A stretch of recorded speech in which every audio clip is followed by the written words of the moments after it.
Hey, what's up, guys? For the last 3 days, I've heard people around me talking about the PCA. You know, I've heard a friend of mine talking about the PCA, and I don't know what the big deal about the PCA is. It's full of holes. It's full of half truths, and I just don't see no relevancy in it. And just like I've heard over the past couple of days about the white car. Oh, yeah, they have Brian's white car on the cameras. No, they don't. They don't have his white car on the camera. And we've even heard Brett Payne state that all the videos that they looked at, they didn't see Brian's white Elantra anywhere on the videos. So what's the big fascination with the PCA? What's the big fascination with the white car? Both of the white car is a red herring trying to dissuade us from looking at the facts of the case. The facts of the case is Brian is innocent until proven guilty, and we have the mainstream media narrative going on that he's guilty until proven innocent. Well, that's a bunch of bull. You know, just like in the Delphi case, you have an innocent man on trial for murder. Even the own DNA forensic specialist stated that Richard Allen's DNA was not found anywhere on Abby and Libby. And you even had Sheriff Holman saying that he didn't match any of the any of the witness statements. So who matched to the witness statements? Was it Sean Evans? Because we all saw how the identification, the wanted poster changed, or I should say the sketch changed from somebody that looked like Sean Evans, the mayor of Delphi, to Richard Allen. And I don't believe Richard Allen is the bridge guy. Not at all. And his defense attorney is trying to bring in the Odinist timeline, how this could have been a sacrificial kill, but the judge in the case is totally rejecting, won't let them bring in the ritualistic Odinist theory.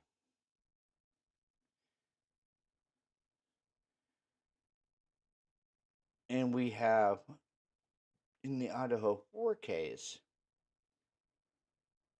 we have a knife sheath that had touch DNA on it, which we all know touch DNA does not have that long of shelf life.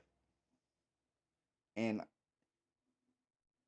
someone told me down in the comments, if the K-bar knife sheath had a brass button snap, and if it did, then touch DNA doesn't stick to brass. And touching on the Sarah Boone case, I really feel that she should have took the plea. Sarah Boone should have took the plea deal. And with the Leilani Simon case, she was found guilty on all 19 counts of the murder of her son.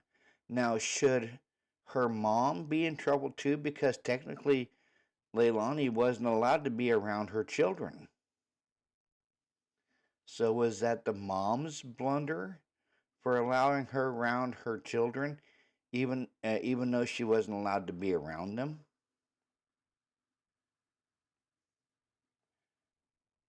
But let's touch back to the white car. Now we've heard quite a few theories on what it could be. Could it be a BMW? Could it be a Nissan? Could it be this? Could it be that? Now they do state it is a Hyundai Elantra, but how many people there in the Moscow Pullman area owned Hyundai Elantras that year, or that make, or that model? I believe Jack D owned a Hyundai Elantra, and the other BK owned an Elantra. So why are they so eager to convict this man of 4 counts of first-degree murder and sentence him to death if possibly he's innocent and being framed and set up for everything going on in this case? Just like Richard Allen. Because you had let me get my notes on it. The jury has been cleared to hear the interrogation tapes of the suspect being questioned of the killing of Abby and Libby. Well, let's look at that. When they were at his house, searching his house, he was not Mirandized when they were trying to get information out of him about Abby and Libby. He was not Mirandized. So with him, and even the officer said that he did not record Richard Allen being Mirandized.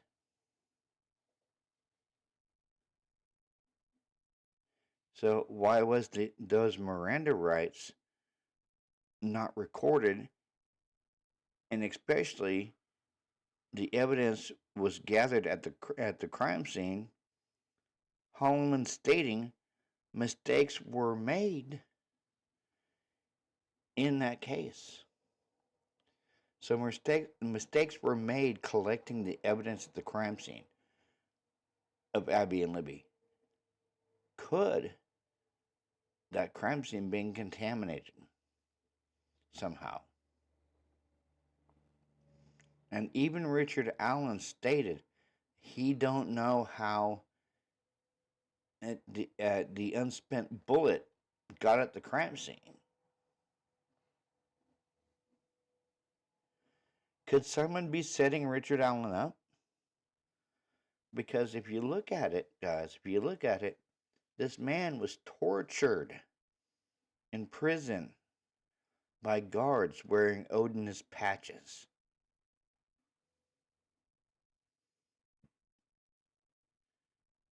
Was Richard Allen set up to take the fall for somebody higher up? Quite possibly.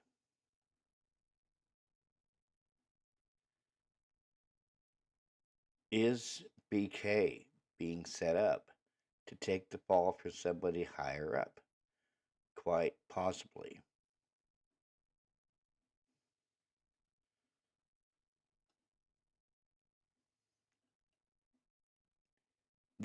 Both these cases have some weird things going on in them.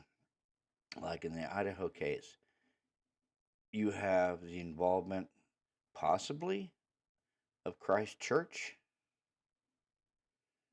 because Christ Church is kind of like the local cult or a local coven where the women are Stepford wives.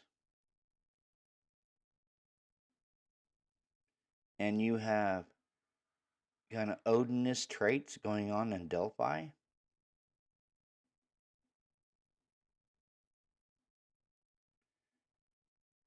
those two are very interesting scenarios because you have an Odinist cult, possibly there in Delphi, and then you have another cult in Idaho called Christ Church. It's kind of alarming that you got cults in both places where the cases aren't even connected, except with the fact that Richard Allen could possibly be innocent and Brian could possibly be innocent. Now, I'm not too sure about the Sarah Boone case because I wasn't following it that closely,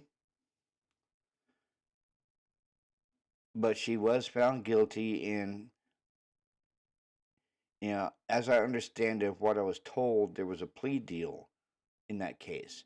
I don't know why she didn't take the plea. Now, in the Leilani Simon case, there wasn't a plea deal at all. She was found guilty by a jury on all 19 counts. So the next thing for her is sentencing. So where the Leilani Simon case is happening, I'm not sure if there's a death penalty. If there is, then she could be sentenced to death, or she could be sentenced to life in prison without the possibility of parole. And we do know that Ann Taylor is fighting her hardest to get the death penalty thrown off the table. As a matter of fact, on the 7th of next month, she's going to have 2 experts testifying via Zoom that the death penalty is cruel and unusual punishment, especially for the fact that they had discontinued the firing squad back in 2009. And the same guy who wanted it discontinued brought it back in 2023. It asked for it to be brought back in 2023. And Ann Taylor states in the latest court documents that it's a very big effort for them to kill Brian. She can see what they're trying to do. She knows that the state of Idaho is wanting to kill Brian, whether it be lethal injection or the firing squad. And with lethal injection, he wouldn't feel no pain. He'd just go to sleep. But with the firing squad, he would feel pain of the bullets entering his body. And that's why she's trying to get the DP thrown off the table so she could possibly get him life without parole. So 4 consecutive life sentences without parole. At least he would have a chance to live. But at the same time, if he gets life without parole, you know that the Gonzalez family are going to be highly mad because they want to see him die. They want the death penalty. They want to see him die.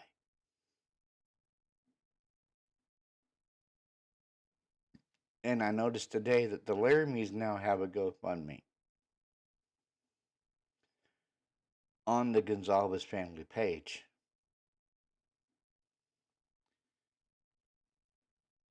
So you now have the Laramies, Ben Mogan, the Gonzaleses. What's next? The Kernodles. Are they going to have a GoFundMe next on the where the Gonzaleses are sharing it? Because the one for the Laramies is so they can go to trial next year. Not so they can go to the hearings, but so they can actually go to the trial August of next year. So what's with all the GoFundMe, guys? You have the Gonzalez family started it, and from what I've been told, this is their 3rd GoFundMe. Then you had Ben Mogan, who's going to donate the money that's not being used after the trial next year, and he's going to donate it to the memorial fund for the for the victims. Now you have the Laramies. Who's next? Is it the Grenodals? And we all know that the Chapins have already stated they're not going to be at the trial next year. Um, possibly, possibly they'll come to the sentencing where they can read their victim impact statements. If there is a sentencing, I don't think there's going to be a sentencing. Especially with how corrupt everything has been handled in this case. Like, you had Brett Payne state that Brian's car was not spotted anywhere in the video, that they said that they saw the car, and they went back and looked at the video, the car wasn't there. And then you have Mowry, who half-assed did the cast report. And then you had Cy Ray testify at a hearing that the cast report wasn't complete because Mowry didn't involve the AT&T tower data. So exactly what kind of Keystone Cop investigation are we running here?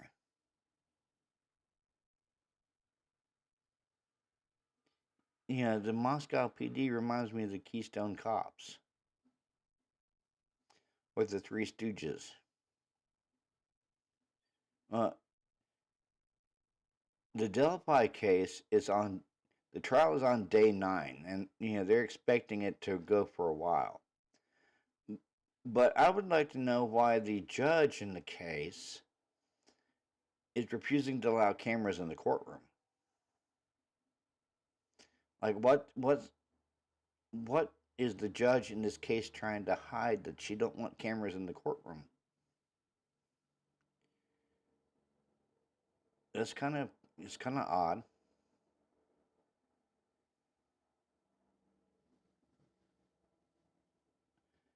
What's the judge trying to hide? Because remind you guys, this is the same judge who took Richard Allen's defense team away from him, and they had to go to the Supreme Court just to get said defense team back. So is the judge slightly biased towards Richard Allen? I mean, possibility. A very big possibility. Well, I know Judge Hippler there in Ada County. He's no nonsense. He's not putting up with no crap for nobody. And I could tell that from that one the first hearing that he did. I would say is I'm happy to see everyone, but that wouldn't be the truth. That's what he stated. I would say I'm happy to see everyone, but why start with half truths?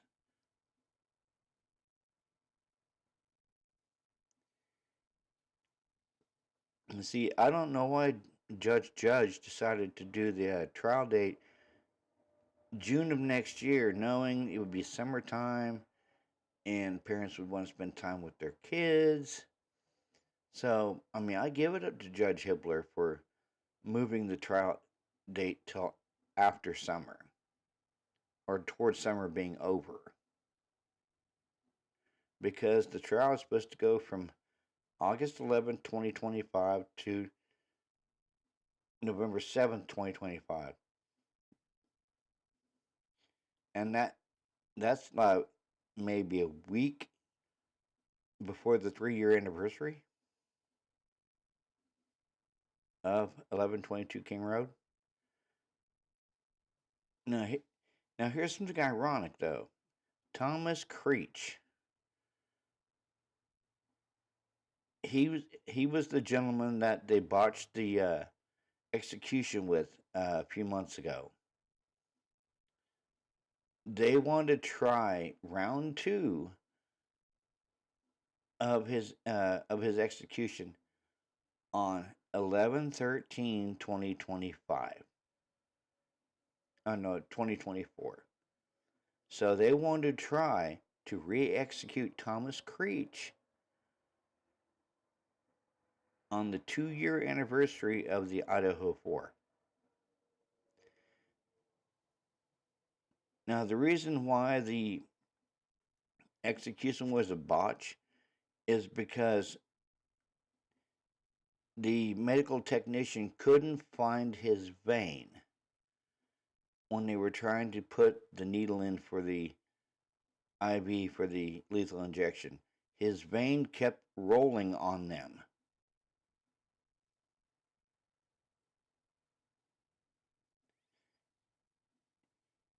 So they had to call off the execution, and mind you, Thomas Creech's attorneys do have appeals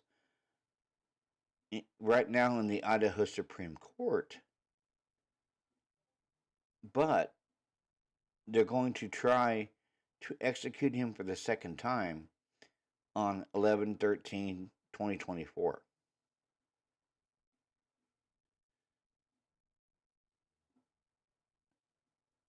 It's just so ironic that they plan to do it on the 2-year anniversary of the Idaho 4. It's just weird. And we do what we do as content creators. You know, we do what we do for justice for Kaylee, Maddie, Xana, and Ethan, and as well as justice for Brian too, because Brian sure until he got to Ada County, Brian was getting railroaded by Bill Thompson, by Judge John Judge, and it didn't seem like half the time that Judge he didn't have his heart in this case. He was always laughing and smirking, and especially when Cyree was on the stand, he was sitting there writing notes down, like taking notes when Cyree was talking.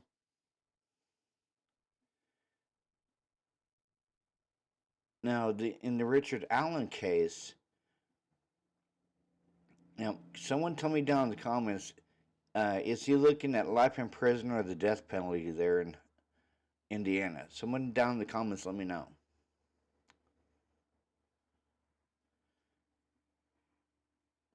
Both cases are very weird cases. Both cases are very messed up cases. I mean, clearly in the Delphi case, there was DNA that didn't match Richard Allen. They found it underneath, I believe it was either Abby or Libby's fingernails. There was DNA that didn't match Richard Allen, and there was 3, count them 3, male DNAs on the girls.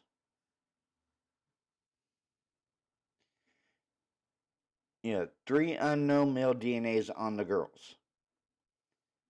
But Richard Allen's wasn't one of them. Gee, guys, where have we heard 3 unknown male DNAs before? Huh? Where have we heard that? In the Idaho case. So what is the power of 3? You have 3 unknown male DNAs in the Idaho case, and you have 3 unknown male DNAs found on Abby and Libby in the Delphi case. But Richard Allen's DNA was not found anywhere on the girls. So what does that tell you, guys? If his DNA was not found anywhere on the girls, what does that tell you? That man is innocent. Like always, guys, like, subscribe, comment on my channel, hit that bell notification for any new uploads, and make sure you click all for my deep dives and my rants when I decide to have them. And once you check out my new and improved merch store, I got some really cool looking merch now. This is Robert with True Crime Podcast. Y'all have a good Tuesday. Peace out.